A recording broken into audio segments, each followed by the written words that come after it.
good communication. That's not what our society and culture is encouraging. Here's what the society and culture encourages. A sort of downgrade from face-to-face interaction. You've got the phone call. If that phone call wasn't bad enough, you've got text messaging. And if text messaging wasn't enough, then you've got like 2-word responses from people now. And if that's not enough, now you've got, people don't even respond and say anything anymore. They don't even use words. They just send a love or a like. And here's the thing, I'm picking on all these things. There's nothing wrong with a phone call. There's nothing wrong with responding to someone with a thumbs up. The problem is when it replaces communication, when it replaces depth of sincerity.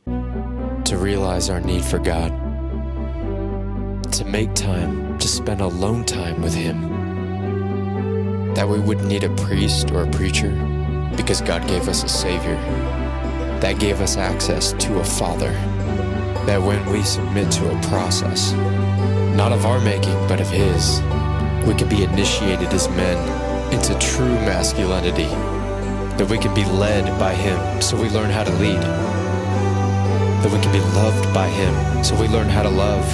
This is Ponds and Beavers. Hey guys, this is going to be a lot more like casual. I had a lot on my mind today. Man, I felt like God wanted me to make a video today, so yeah, I'll just kind of share from the heart some things that He was speaking to me about. One of those things was communication. There can be good communication and there can be bad communication. Now, I don't know, the way I see it, the way my mind works is bad communication is not communication at all, right? And then communication is good communication. So, yeah, that's a little black and white. And of course, we're never going to be perfect communicators, but one thing that God was showing me was that, it's almost like a river, and that we're getting pulled into this current that is our culture, that is our society. And in this current, in this river, with this current, this strong, powerful current, we're being pulled into the wrong direction, which in this case for communication is bad communication, is not communicating right properly or sometimes at all. And so something He showed me was, what's the opposite of, well, okay, let's start with what's bad communication. Well, it's so every communication has 2 factors to it. There's a superficiality, there's kind of surface level communication, and that's part of communication. And then there's depth, there's the deep part of communication that's more meaningful, right? Now, you take the superficial communication, and you could say, well, it's like shooting the breeze, or, just kind of small talk, people call small talk, or kind of, how you warm up to maybe the deeper things with someone. You talk about stuff that's just going on, like physical things that happen in your day or your week, or, it's more of matter of fact, more knowledge of information, right? Rather than experience, rather than the deeper things of our response to those experiences. And that's getting into more of the deeper things. It's vulnerability and honesty. And that's, I'm kind of skipping ahead, but in a nutshell, those are the 2 kind of things, are the superficial, which is the surface, and then you've got the depth, right? And communication has those 2 factors always. Now, what society and culture, especially our modern, which it's always been this way, of course, there's nothing new under the sun, but I would say specifically in our modern culture, especially us living in it now, it's very much predominantly superficial, right? With if any, almost no depth at all. Now, again, that's the culture, that's that river, that pull, that current. Now, thankfully, we've got God who leads us in truth and all things true and all things what does He lead us in? Well, it can be nutshelled into whatever's best for us, what we need rather than what we want, over what we want, right?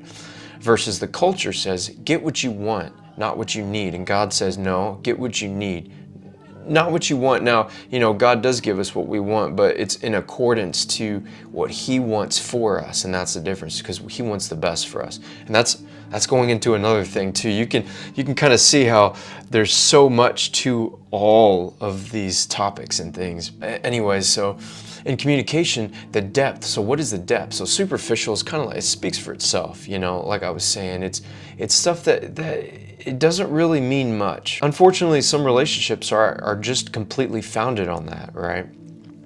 But then what's the depth? The depth is it's sincerity. It's being honest with someone about not just how you feel, but what you're thinking about something like a circumstance or a response.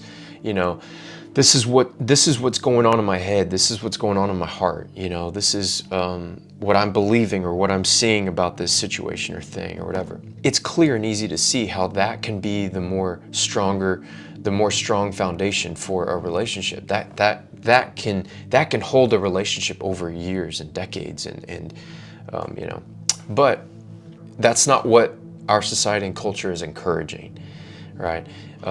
Here's what the society and culture encourages: a sort of downgrade from face-to-face interaction. You've got the phone call, and then if that phone call wasn't bad enough, you've got text messaging. And if text messaging wasn't enough, then you've got like 2-word responses from people now. And if that's not enough, now you've got love. You know, people don't even respond and say anything anymore. They don't even use words. They just send a love or a like. Here's the thing, I'm picking on all these things. There's nothing wrong with a phone call. There's nothing wrong with Morse code back in the day. There was nothing wrong with written letters. There's nothing wrong with responding to someone with a thumbs up or, you know, a love or whatever, or a haha. There's nothing wrong with that. The problem is when it replaces communication, when it replaces depth of sincerity. It replaces an actual intellectual response, a sincere response that shows that you actually care, that you're not just mindlessly responding because, you know, our capacity for relationship is so childish and so adolescent, right? But that's where the culture is driving us. That flow of current from culture is forcing us in that direction. To you know, something that teenagers started, now adults do, you know, responding with 1-word texts, and it's just laziness, intellectually lazy, right? Lacking sincerity in all sides and forms, and that's not what we were meant for. And so, you know, what is good communication? Well, let's stop picking on all these things that all of us do and are guilty of. Let's look at what is good communication. Well, it's actually caring. It's actually giving a crap, right? It's actually stopping what you're doing, looking at that text, and hearing what that person is saying. You know, assuming that it's more than just a 2-word text. Communication with each other, with friends, family, means caring about sharing how you feel, what you think. And again, when we look at it, so, you know, I've told so many people so many times, like, man, this is too much to share on text. So, you know, do you have time for a phone call? And a lot of times people say no, or I don't end up talking to them because they don't have time or don't make time. But, you know, that's kind of another thing too, but we should all be making time, right? But see, that's a problem. That's a problem of a video I just posted about character of heart. That's a character issue. Whenever we can't make time for things that are actually important, actually meaningful, right?